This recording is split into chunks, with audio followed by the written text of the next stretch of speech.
یہ قرآن اب بھی تم ایسے محسوس کرو کہ جیسے تمہارے دل پر نازل ہو رہا ہے۔ اور مجھے یاد آیا امام ابن قیم رحمۃ اللہ علیہ، ان کا ایک بڑا پیارا جملہ ہے۔ وہ کہتے ہیں قرآن کے بعض پڑھنے والے ایسے ہیں کہ جب وہ قرآن کو پڑھتے ہیں تو یوں محسوس کرتے ہیں کہ قرآن مصحف میں لکھا ہوا نہیں ہے، ان کے اپنے دل کے اوپر کندہ ہے، دل کے اوپر سے پڑھ رہے ہیں، یعنی اتنی کامل مطابقت وہ محسوس کرتے ہیں، اپنی فطرت، ہیومن نیچر اور قرآن کے اندر اتنی مطابقت ہے، اس طرح وہ ٹیلی کرتے ہیں ایک دوسرے کے ساتھ کہ محسوس ہوتا ہے کہ وہ کتاب ان صفحات میں لکھی ہوئی نہیں ہے بلکہ لوح قلب پر لکھی ہوئی ہے کہ جہاں سے وہ انسان اسے پڑھ رہا ہے۔ تو پہلی بات تو قرآن مجید کی اس آیت کے حوالے سے اس پہلو سے ہمارے سامنے آئی کہ جو تاثیر ہے ذات ربانی کی تجلی کی، وہی تاثیر ہے اس قرآن مجید کی، بشرطے کہ ہمارے دل جو ہیں وہ کچھ اپنے اندر اس استعداد اور صلاحیت کو پیدا کریں۔ دوسرا مقام ہے سورہ یونس کا۔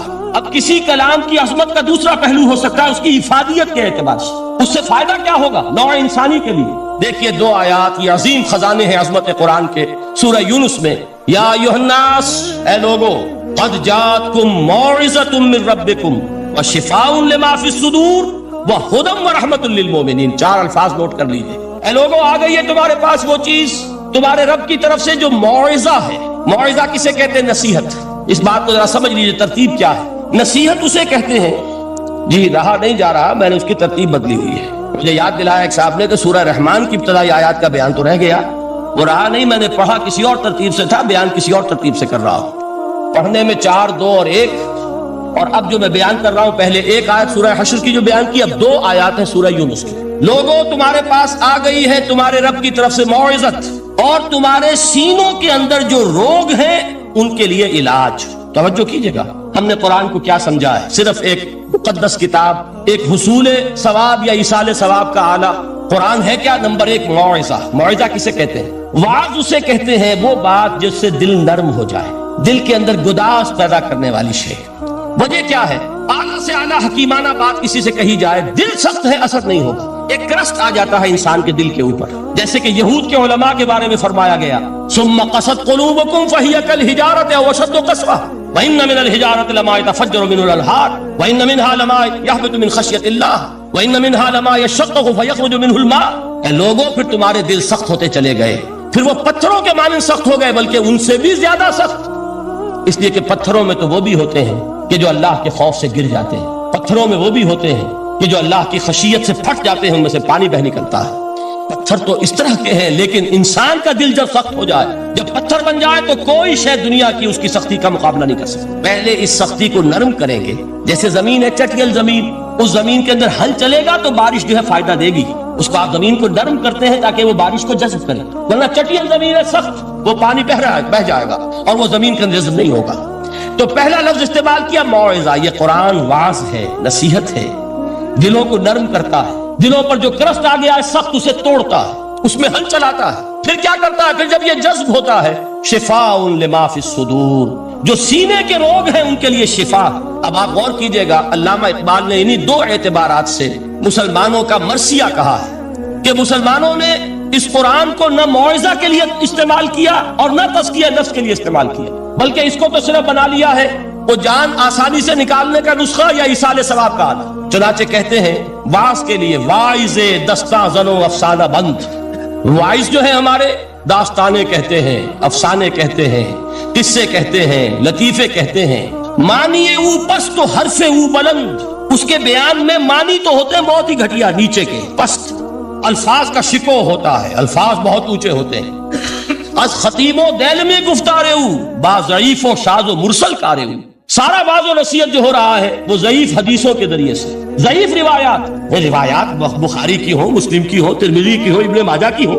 کہاں خطیب بغدادی اور دیلمی، وہ کتابیں کہ جن کی کوئی سند نہیں ہے، وہاں کی روایات کے ذریعے سے لوگوں کو تذکیر کرنے کی کوشش کر رہے ہیں۔ با ضعیف و شاذ و مرسل کارے او، ضعیف روایات، شاذ روایات، مرسل روایات جن کا سلسلہ روایت محمد الرسول اللہ تک متصل نہیں ہے، اس کے ذریعے سے کر رہے ہیں۔ حالانکہ موعظہ، سب سے بڑا موعظہ یہ قرآن تھا۔ قرآن کہتا ہے خود فذکر بالقرآن من یخاف وعید۔ اے محمد صلی اللہ علیہ وسلم، آپ اس قرآن کے ذریعے نصیحت کیجئے۔ یہ قرآن ہے جو دلوں کی سختی کو ختم کرے گا، گداز پیدا کرے گا۔ دوسری طرف علامہ اقبال کیا کہتے ہیں کہ جہاں تک ہمارے ہاں جو بھی تصوف کے معروف حلقے ہیں، صوفیاء حق کی بات نہیں کہہ رہا، وہاں قوالی ہو رہی ہوگی تو حال آ جائے گا.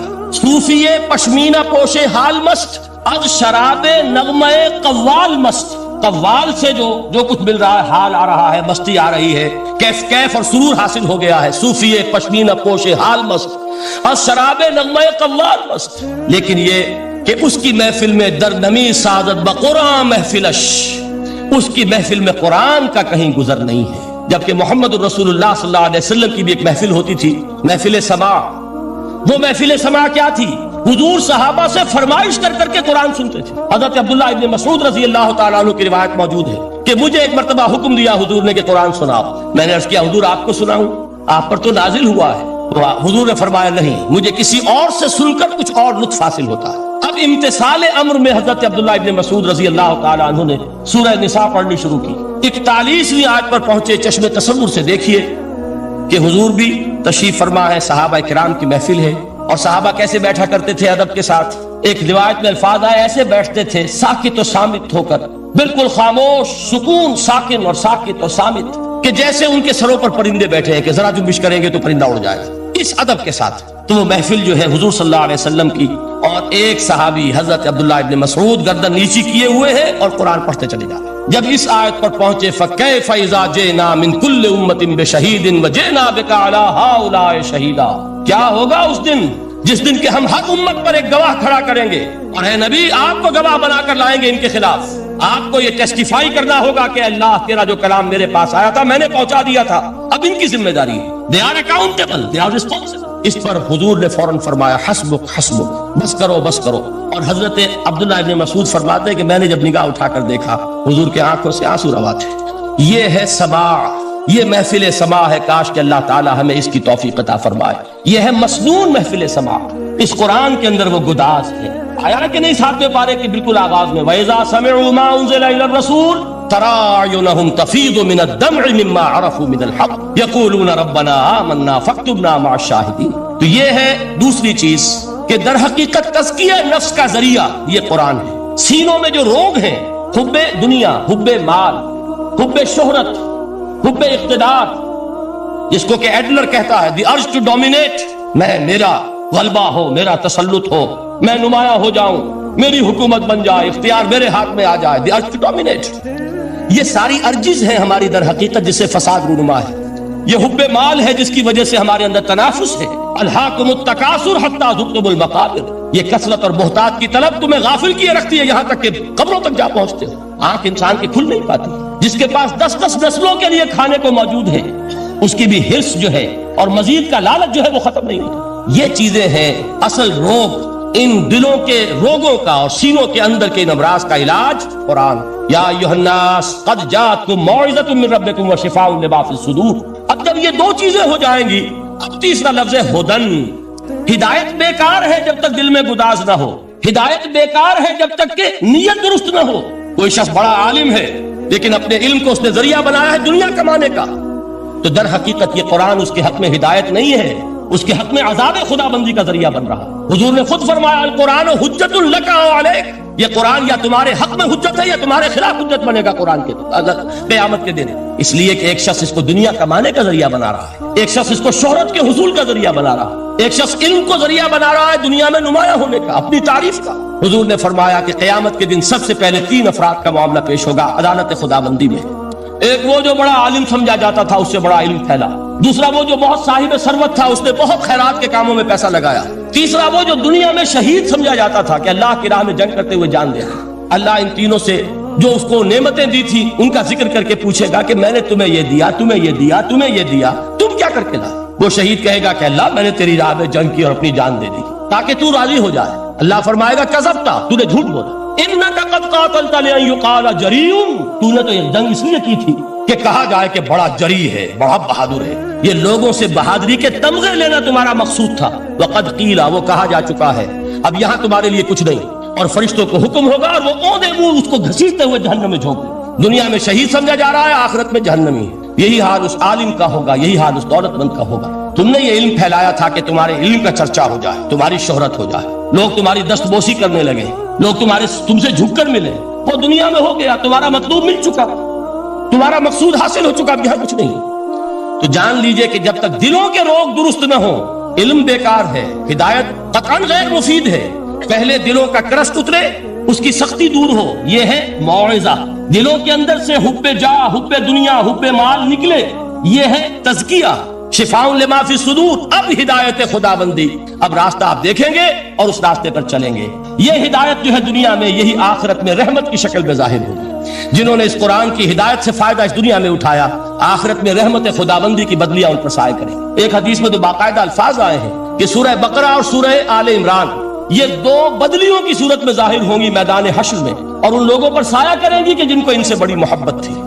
یہ چار الفاظ نوٹ کر لیجئے اسی ترتیب کے ساتھ: یا ایھا الناس قد جاءتکم موعظۃ من ربکم وشفاء لما فی الصدور وہدی ورحمۃ للمؤمنین قل بفضل اللہ وبرحمتہ، اے نبی کہہ دیجئے یہ اللہ کا بڑا فضل ہے، لوگوں سمجھو، اس کی بڑی رحمت کا ظہور ہوا ہے اس قرآن کی شکل میں، اس کی رحمت کا مظہر عدم قرآن ہے، اس کے فضل کا سب سے بڑا ثبوت قرآن ہے۔ فبذالک فلیفرحوا، اس پر انہیں خوشیاں منانی چاہیے۔ اترانا ہے تو اس پر اترائیں کہ اتنی بڑی دولت ہمارے پاس ہے، اتنا بڑا احسان ہے جو اللہ نے ہم پر کیا ہے۔ فبذالک فلیفرحوا هو خیر مما یجمعون، جو چیزیں یہ جمع کرنے کی فکر کر رہے ہیں ان سے کہیں زیادہ قیمتی یہ قرآن ہے۔ کاش کہ یہ دو آیات ہی ہمارے قلب کے اوپر یہ کندہ ہو جائے۔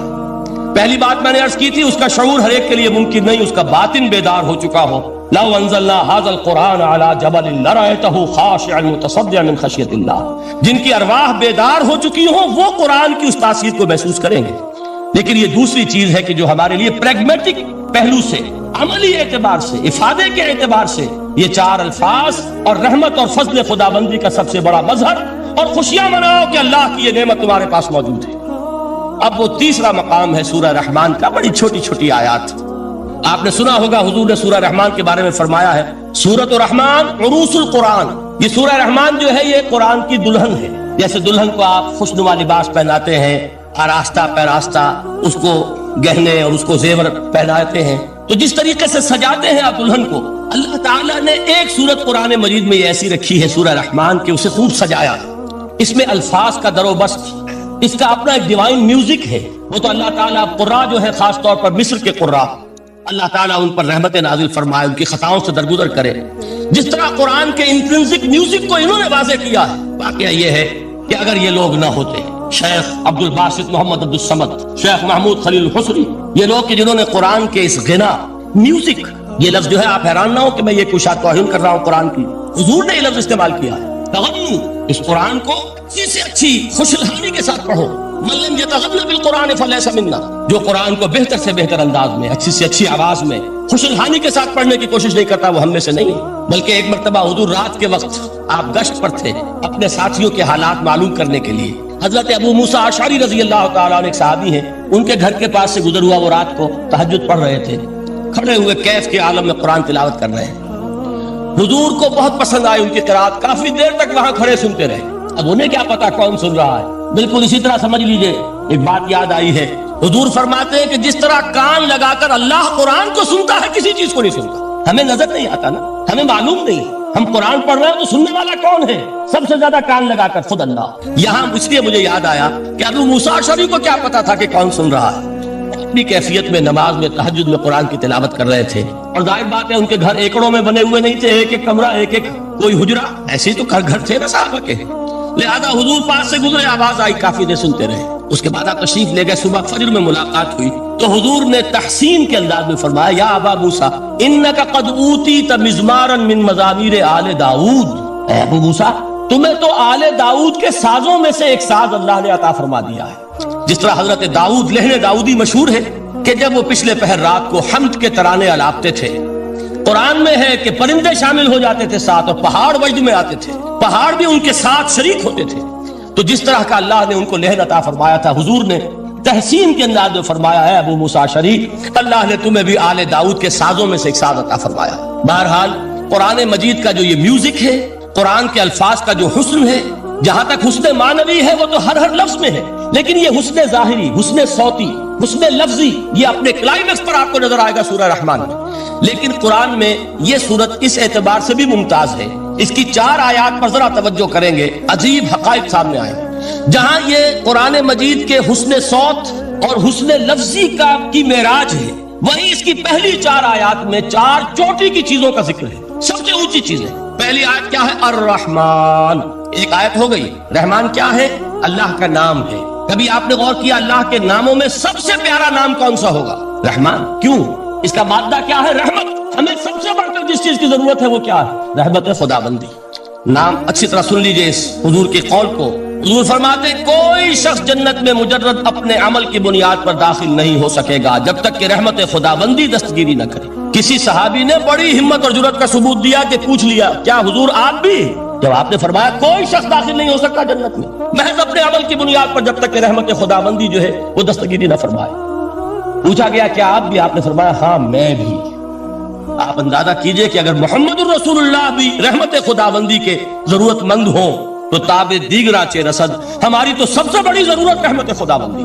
اب یہ رحمت جو ہے قرآن مجید میں اللہ تعالیٰ کی یہ شان 2 الفاظ کے ذریعے سے آتی ہے، رحیم اور رحمان۔ اور کوئی مادہ نہیں ہے جس سے 2 نام بنتے ہوں اللہ کے، لیکن یہ مادہ ہے واحد رحمت کا کہ جس سے رحمان بھی ہے رحیم بھی ہے۔ رحیم صفت مشبہ ہے، رحمت دائم ہو جائے گی، مستقل ہوگی تو رحیم کہیں گے، اور رحمان اس میں رحمت کی ہے وہ شان ہے کہ جیسے ٹھاٹھے مارتا ہوا سمندر ہو، ہیجان کی کیفیت، طوفانی کیفیت، رحمت خداوندی کا طوفانی جوش، وہ ہے رحمان۔ آپ تو رہتے اس علاقے میں ہیں، آپ کو معلوم ہے عرب اگر بھوکا مرا جا رہا ہو تو کیا کہے گا؟ انا جوعان۔ پیاسا مرا جا رہا ہو انا عطشان۔ بہت غضبناک ہوگا غضبان، غضبان آصفہ قرآن میں آیا ہے، بہت غضبناک۔ رحمان جس کی رحمت جو ہے جوش میں ہے، ٹھاٹھے مارتے ہوئے سمندر کے مانند۔ تو یہ اللہ تعالیٰ کے ناموں میں سب سے پیارا نام۔ اب آگے چلیے، الرحمن علم القرآن، رحمان نے قرآن سکھایا۔ رحمت خداوندی کا سب سے بڑا مظہر، رحمان کی رحمانیت کا سب سے بڑا مظہر قرآن ہے۔ ان میں جو منطقی ربط ہے اس کو سمجھتے جائیے۔ اچھا آپ یہ سوچئے جو علم بھی انسان کو حاصل ہوا وہ کس نے دیا؟ اللہ نے۔ سائنس کا علم کس نے دیا؟ اللہ نے۔ علم آدم الاسماء کلھا، وہ علم الاسماء جو حضرت آدم کو دے دیا گیا تھا ازل میں، یہ اسی کا ظہور ہے، یہ اسی کی ایکسفولیشن ہے جو ہو رہی ہے اور ہوتی رہے گی ابھی۔ اور دوسرے علم ہے وہ کس نے دیا؟ اللہ نے دیا۔ لا یحیطون بشیء من علمہ الا بما شاء، مخلوق میں سے کوئی اللہ کے علم میں سے کسی شے کا احاطہ نہیں کر سکتا مگر وہ جتنا اللہ دینا چاہے۔ لیکن یہ کہ تمام علوم میں چوٹی کا علم قرآن۔ نوٹ کرتے جائیے، چوٹی کی چیزیں جمع کیجیے۔ اللہ کے ناموں میں چوٹی کا نام رحمان، اللہ نے جو کچھ انسان کو سکھایا اس میں چوٹی کا علم قرآن۔ خلق الانسان، انسان کو پیدا فرمایا۔ سوال یہ کہ حیوانات کو کس نے پیدا فرمایا؟ آسمان کس نے پیدا کیے؟ زمین کس نے پیدا کی؟ فرشتے کس نے پیدا کیے؟ کیا مطلب خلق الانسان؟ اس کی تمام مخلوقات میں اس کا کلائمیکس، اس کی تخلیق کی معراج، اس کے تخلیق کا نقطہ عروج انسان ہے۔ یہ ہے کہ جو مسجود ملائک بنا ہے۔ وَلَقَدْ كَرَّمْنَا بَنِي آدَمَ وَحَمَلْنَاهُمْ فِي الْبَرِّ وَالْبَحْرِ وَرَزَقْنَاهُمْ مِنَ الطَّيِّبَاتِ وَفَضَّلْنَاهُمْ عَلَى كَثِيرٍ مِّمَّنْ خَلَقْنَا تَفْضِيلًا۔ تو تخلیق میں سب سے اونچی تخلیق انسان کی، علموں میں سب سے اونچا علم قرآن کا، اللہ کے ناموں میں سب سے اونچا نام رحمان۔ اب آئیے چوتھی چیز، علمہ البیان، انسان کو بیان کی صلاحیت عطا فرمائی۔ کیا اور کوئی صلاحیت عطا نہیں کی؟ بینائی کس نے دی؟ اللہ نے۔ اسی طریقے سے سماعت کس نے عطا فرمائی؟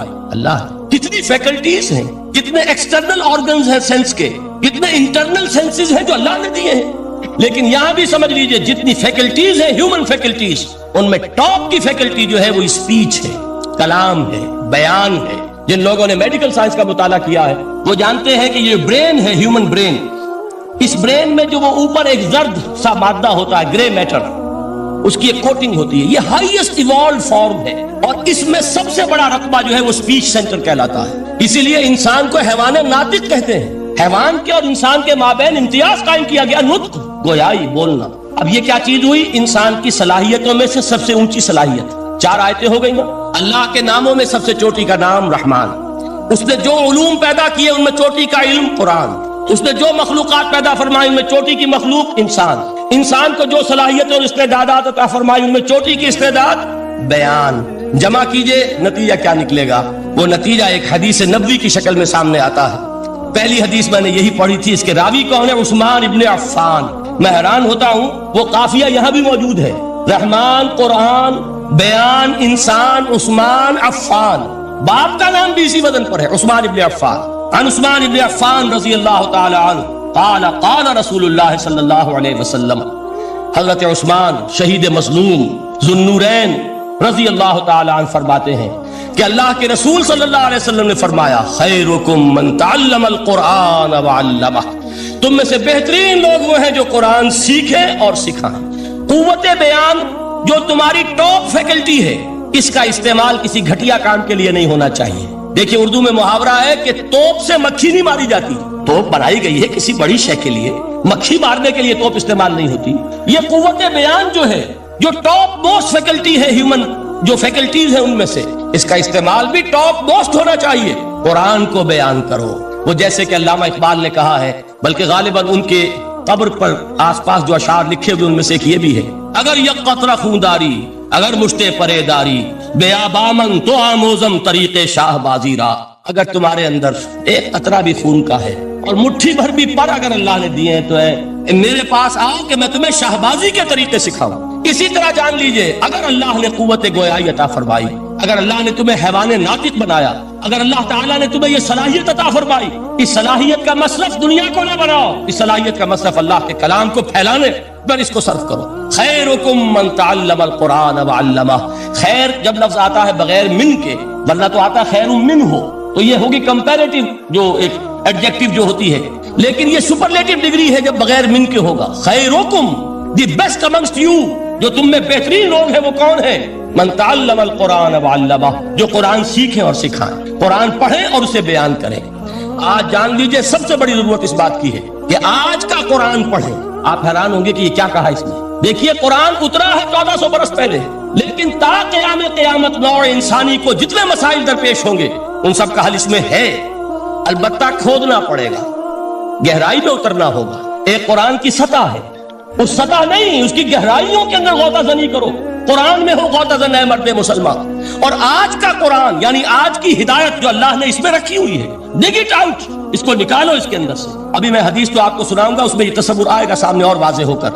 آج کے انسان کی رہنمائی اس قرآن سے اخذ کر کے انسان تک پہنچاؤ، یہ ہے فریضہ محمد الرسول اللہ کی امت کا صلی اللہ علیہ وسلم۔ آپ نے وہ حدیث سنی تھی کہ بلغوا عنی ولو آیۃ، حضور نے خطبہ حجۃ الوداع میں پہلے تو گواہی لی مسلمانوں سے، 1.25 لاکھ کا مجمع جمع تھا، حجۃ الوداع آخری حج۔ آپ نے اپنے خطبے میں جس کے چند جملے میں سنا چکا ہوں آپ کو ایچ جی ویلز کے حوالے سے، اپنی تعلیمات کے اہم نکات کو بار بار دہرا کر بیان کیا، ہیمر کیا، اچھی طرح ذہنوں میں اتارا۔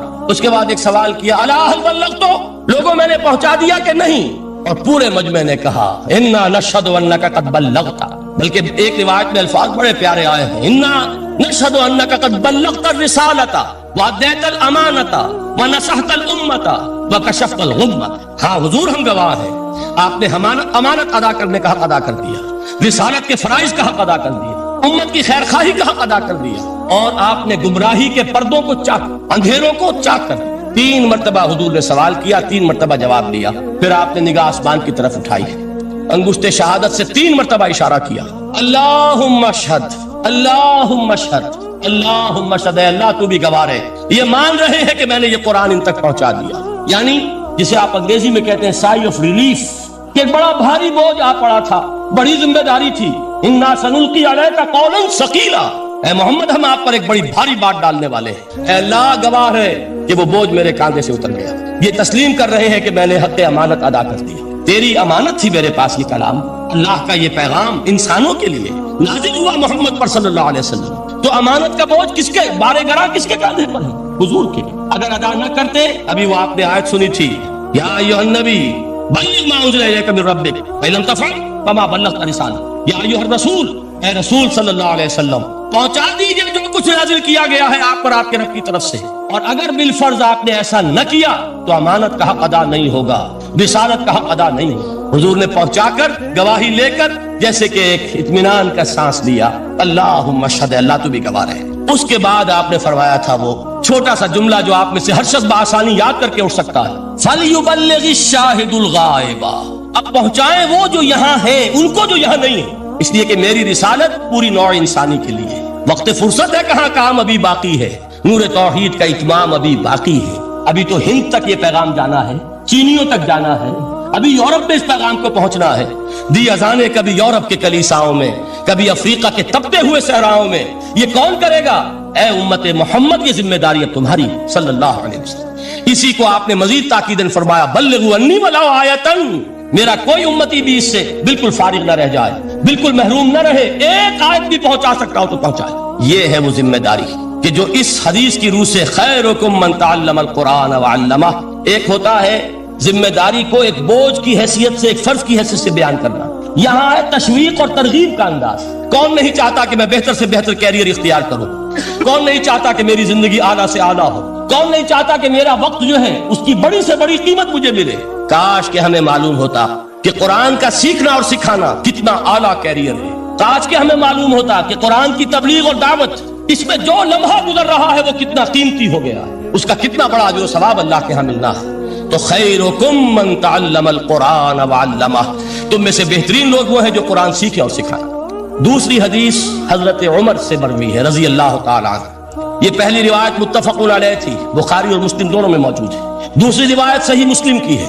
حضرت عمر فرماتے ہیں قال قال رسول اللہ صلی اللہ علیہ وسلم ان اللہ یرفع بہذا الکتاب اقواما ویضع بہ آخرین، اللہ اب اس کتاب کے ذریعے قوموں کو اٹھائے گا اور اسی کو ترک کرنے کے باعث رسوا کر دے گا۔ یہ ہے اب ابد الآباد تک کے لیے، خاص طور پر مسلمانوں کے لیے اللہ تعالیٰ کا یہ قانون۔ اس کتاب کو لے کر اٹھیں گے سربلند ہوں گے، اس کتاب کو پیٹھ دکھائیں گے ذلیل کر دیے گا۔ یہ گویا کہ اب امت مسلمہ کی قسمت جو ہے وہ تلے گی اس کتاب کی میزان میں، اسی میں طے ہوگا کہ ان کے لیے عروج ہو یا زوال ہو۔ اسی کو وہ جواب شکوہ میں علامہ اقبال نے سادہ ترین الفاظ میں کہا تھا، وہ زمانے میں معزز تھے مسلمان ہو کر اور تم خار ہوئے تاریک قرآن ہو کر۔ فارسی میں اسی کو مفہوم کو جو ادا کیا ہے جس خوبصورتی سے، اس کا تو جواب نہیں ہے کہ اے مسلمان خار از مہجوری قرآن شدی، تم جو ذلیل و خار ہو گئے ہو دنیا میں۔ ایک سوال شاعر نے کبھی کیا تھا نا، بڑا پیارا سوال تھا، ہے آج کیوں ذلیل کے کل تک نہ تھی پسند، گستاخی فرشتہ ہماری جناب۔ بڑا پیارا سوال ہے، جواب علامہ اقبال دے رہے ہیں خار از مہجوری قرآن شدی، قرآن سے لا تعلق ہونے کی بنیاد پر تم ذلیل و رسوا ہوئے۔ شکوہ سنجے گردش دوراں شدی، گردش دوراں اور گردش فلک اور فلک ناہنجار اور فلک کج رفتار، اس کو خامخواہ گالیاں دے رہے ہو، اس کا خامخواہ شکوہ کر رہے ہو، شکایت کر رہے ہو، یہ تو ہے باد صبائی ہما آوردہ دست، یہ تمہارے اپنے کرتوتوں کا کی سزا ہے جو تمہیں مل رہی ہے۔ تم نے قرآن کو پیٹھ دکھائی، تم ذلیل و رسوا کر دیے۔ خار از مہجوری قرآن شدی، شکوہ سنجے گردش دوراں شدی، اے چو شبنم بر زمیں افتندئی، در بغل داری کتاب زندئی، اے وہ قوم جو شبنم کی طرح زمین پر پڑی ہے، اغیار اسے پاؤں تلے روند رہے ہیں، جیسے آپ صبح کو سیر کرنے نکلتے ہیں، سبزے پر پڑی ہوئی شبنم اسے آپ روندتے ہیں اپنے قدموں تلے۔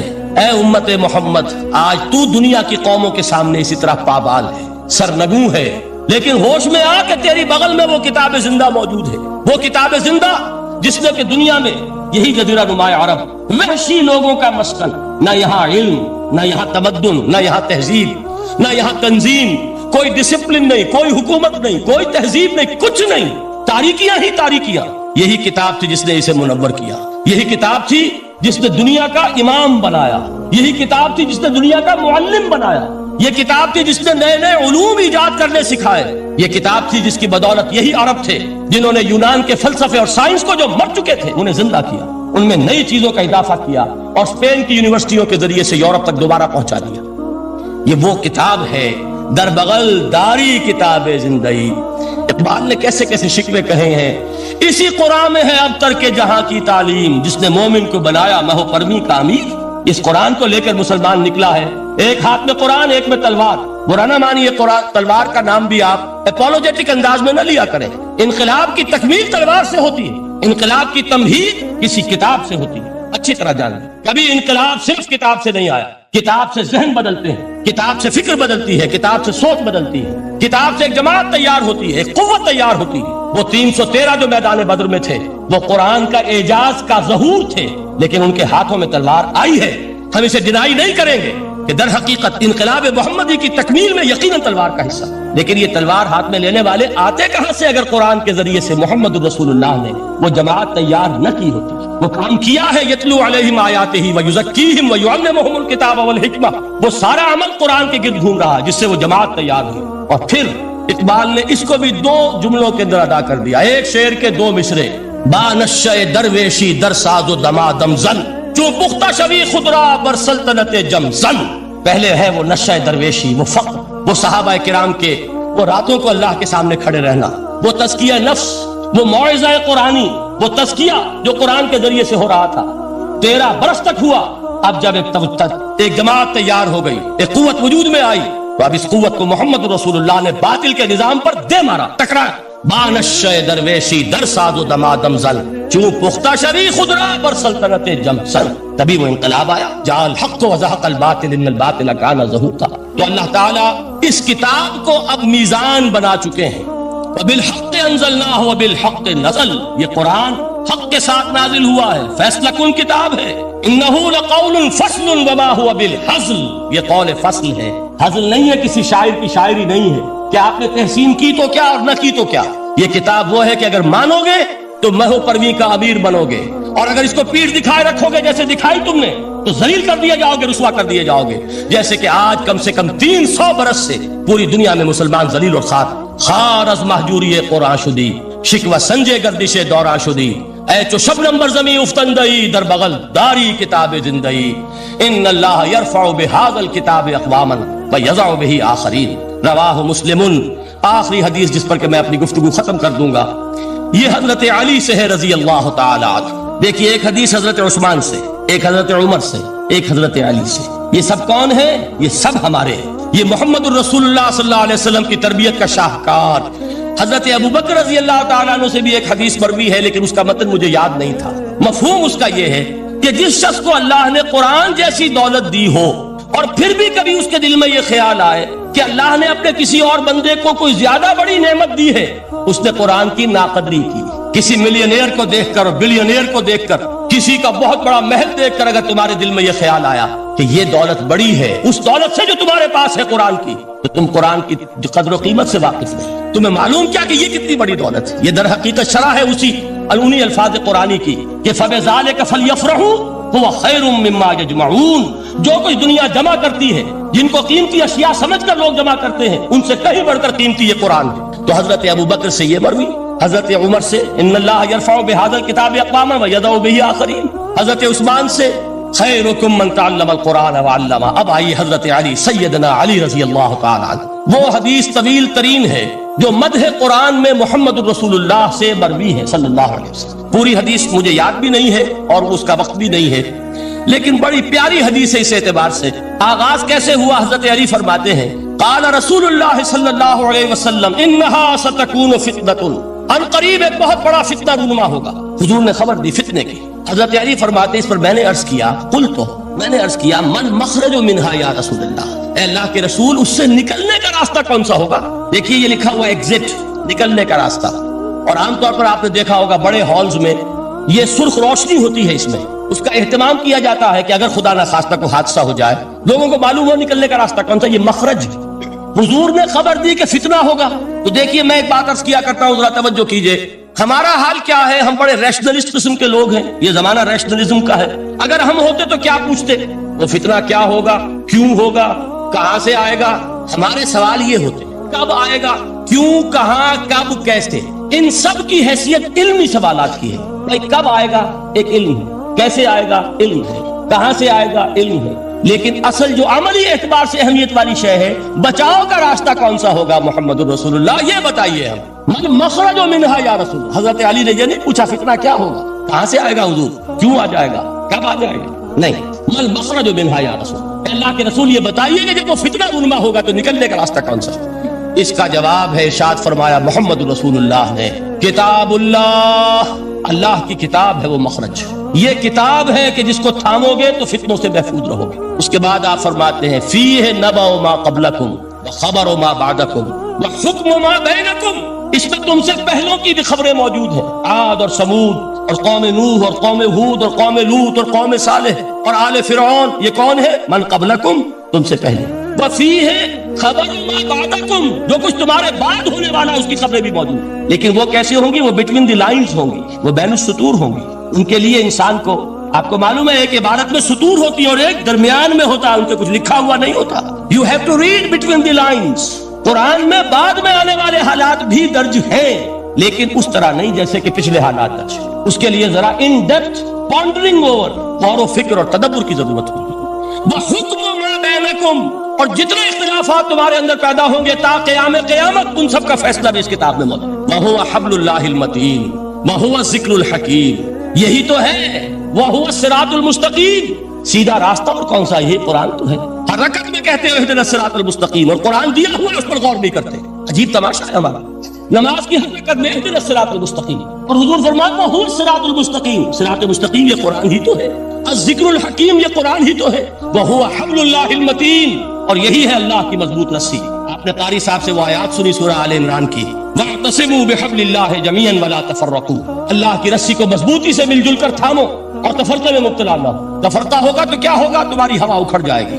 آج آپ کو معلوم ہے دول عرب اگر یہ یکجا ہو جائیں ایک دن کے لیے اسرائیل قائم نہیں رہ سکتا، امریکہ نہیں، امریکہ کا باپ اسے قائم نہیں رکھ سکتا۔ اگر امت عرب ہی جمع ہو جائے، عالم اسلام تو بڑی شے ہے، جو وسائل ان کے پاس ہے، جو اللہ تعالیٰ نے ان کو نعمتیں عطا فرمائی ہیں، لیکن افتراق، انتشار، اختلاف، جتھے بندی، گروہ بندی، دھڑے بندی، اس نے اسرائیل کا خنجر ان کے سینے میں پیوست کیا، اس لیے کہ فَتَذْهَبَ رِيحُكُمْ، اگر تم اختلاف کرو گے تو تمہاری ہوا اکھڑ جائے گی۔ آج وہ ہوا اکھڑ چکی ہے۔ تو فرمایا وَاعْتَصِمُوا بِحَبْلِ اللَّهِ جَمِيعًا وَلَا تَفَرَّقُوا، اللہ کی رسی کو مضبوطی کے ساتھ مل جل کر تھامو اور تفرقے میں مت پڑو۔ حضور فرما رہے ہیں وہ اللہ کی رسی کون سی؟ ہوا حبل اللہ المتین، یہی قرآن ہے اللہ کی مضبوط رسی۔ علامہ اقبال نے کیا خوب کہا ہے، علامہ اقبال نے قرآن اور حدیث کے حقائق کو جس طریقے سے اشعار کا جامہ پہنایا ہے، وہ تو خود کہتے ہیں گوہر دریائے قرآن سفتام، میں نے قرآن مجید کے دریا سے موتی نکال کر